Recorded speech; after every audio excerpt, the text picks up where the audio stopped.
Anong mensahe ang kailangang marinig ng mga Leo mula October 27 to November 2?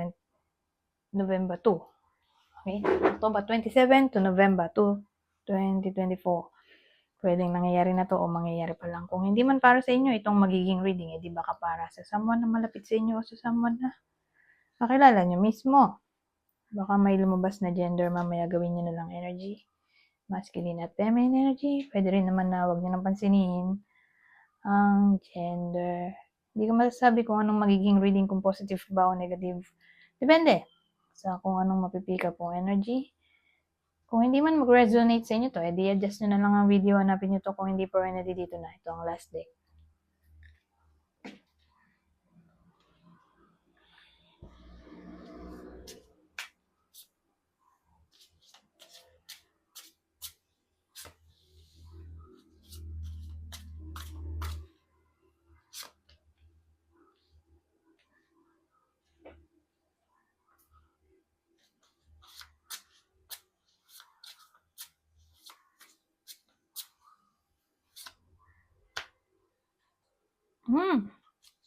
So, inisip ko kung anong to. Ano ba tong judgment? Reconciliation?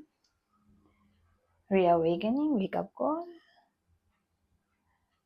Lumabas na to. The Lovers. Reconciliation to.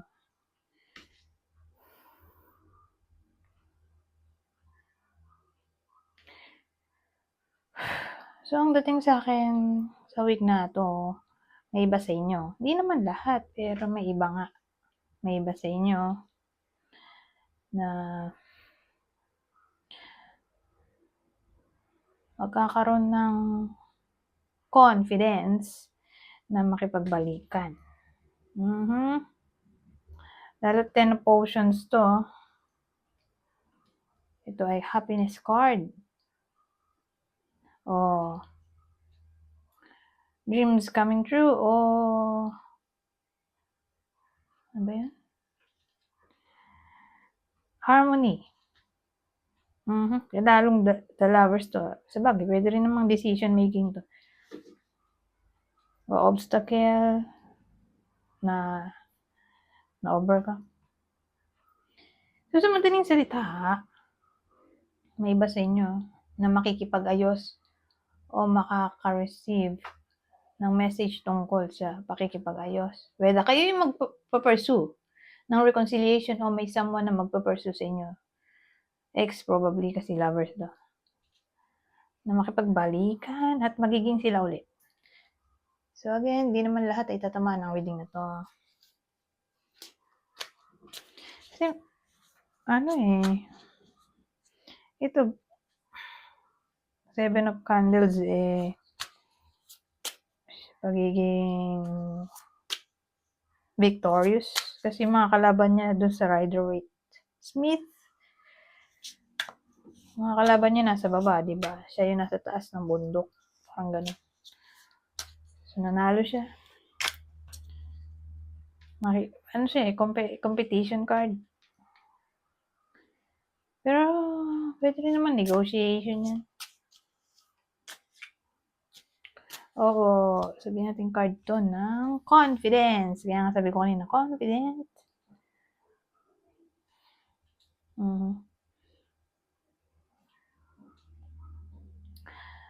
Anyways, hindi ko na-explain yan. Basta yun yung dating sa akin. Yung clue natin, pwedeng tumama sa inyo o sa ex. Okay, para malaman nyo kung para sa inyo ba itong reading o hindi. Makikilala nyo ba ito? Itong ex na magbabalik. Medium hair, facial hair, short hair, animated eyes. So, yan ang clue. Dagdagan pa natin. Dali na maintindihin, di ba? Pero ang weird nito, animated eyes. Yung animated eyes, ano yan? Makeup. Di ba yung makeup, nagkukos para lumaki yung mata, lumiit. So, magaling siya mag-makeup sa mata. Ito, medium hair, short hair. So, may isa na medium ang hair, yung isa ay short. Regardless kung anong gender yan. kung LGBTQ o hindi. Basta may isa na mahaba buhok, sa maikli. Kasi may lalaki rin naman na nagpapahaba ng buhok, di ba? Ito naman, curly hair. Ito, piercings. Ito, may mga butas-butas sa katawan. Sabihin natin, ayan, oh, may higaw sa ilong, sa labi, sa mata, sa kilay. May tunnel sa tenga. Yung malaking hikaw. Basta ganun, puro hikaw. Dila, mayroon din. So, kunin nyo lang yung info na sa tingin nyo ay fit sa sitwasyon nyo. Eto, mayroon pa tayong clue. Saan ba yung zodiac sign natin? Ito.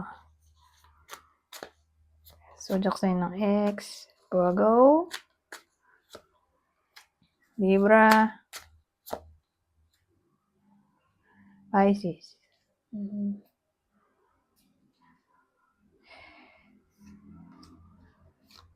Facial hair. May balbas o bigote. Ito, kulot ang buhok. Ngayon, punta tayo dito. Kung masasabi nito.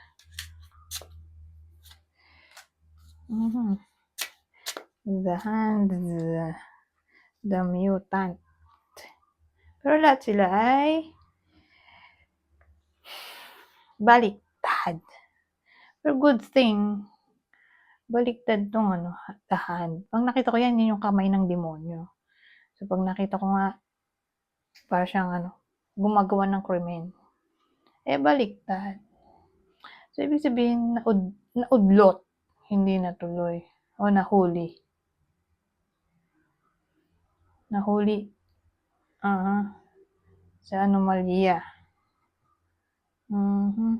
Whether nangyayari na to o mangyayari pa lang. Pero probably, mangyayari pa lang. Ano yun? Kasi ito, mutant. Tapos baliktad.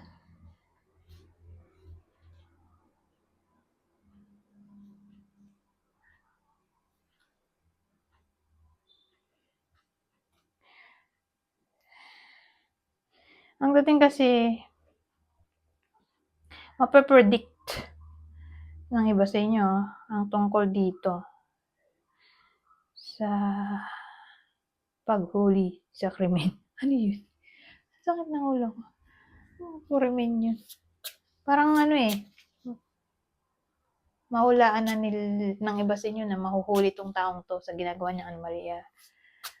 So may kakilala kayo na parang mahuhuli sa ginagawa niyang anomalya na alam nyo na, parang gano'n nakukutuban nyo na mahuhuli yung taong to sa ginagawa niyang anomalya. Ano kaya?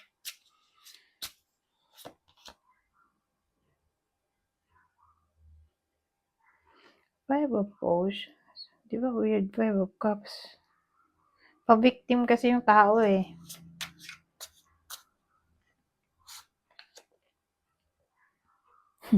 Ano kaya? Ten of Pentacles.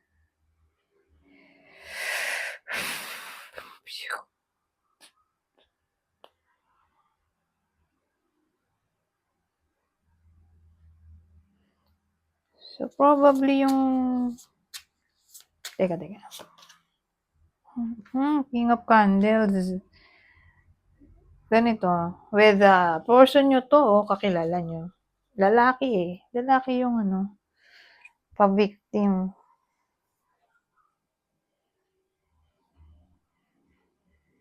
Pamilyado siya, pero wait lang. Kulang yung detalye. Lalaki, pamilyado. Probably 40 patas ang edad. Kasal. Ano yun?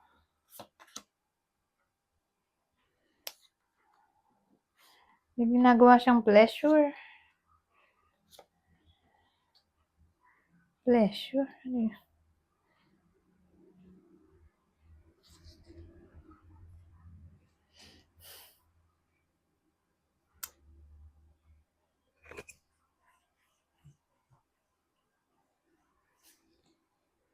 Ano klaseng pleasure to?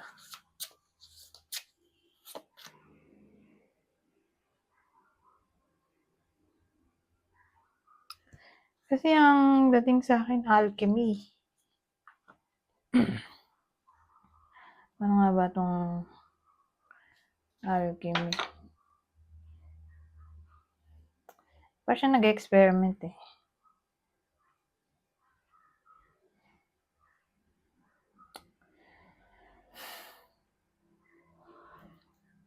O nag-i-invent.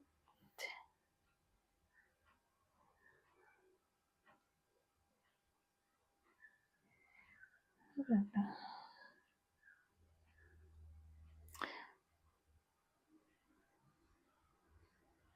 Oh, magic. Ay, sasakit ng ulo ko.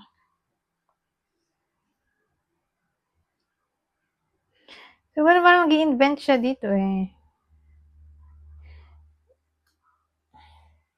Nag-e-experiment ng ano. Ano ba yun? Sa relasyon ba yun o sa trabaho? Ay! Queen of Needles. Eh, ano 'to, eh, single. Eh, sabagay King of Candles nga pala 'to, nakalimutan ko. Ito pala yung ano, womanizer. May ano siya, oh, kalaguyo. Babaeng single. Ayun, doon na tayo nag-end.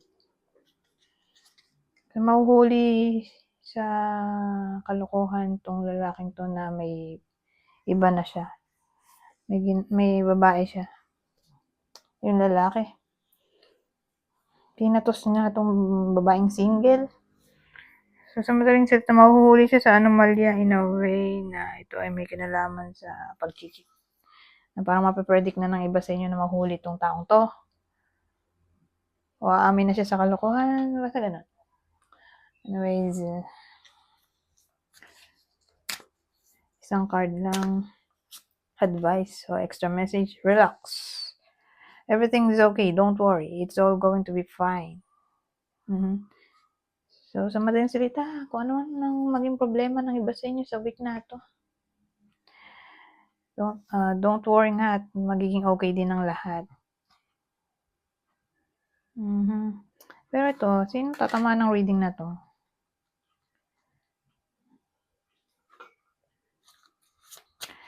Yung clue natin pwedeng tumama sa inyo, sa person nyo, o sa kakilala nyo. Kasi hindi lang naman ito tatama sa inyo. Pwede rin sa kakilala nyo, matangkad, payat, o dun sa kabit niya. Matangkad, payat, super kulot ang buhok. May something na exage sa itsura niya. Exage yung haba ng kuko, ng pilik mata, ng makeup, makapalang makeup, mahaba masyadong buhok, makapalang labi, matangos masyado ilong, basta exage. Weird siguro. Manamit. Ito, black clothing. So, mahilig sa black na damit. Practitioner. So, professional o expert. So, may trabaho siya. Professional, lisensyado, o expert. Ganun. Anyways, hanggang dito na lang. Goodbye. For now.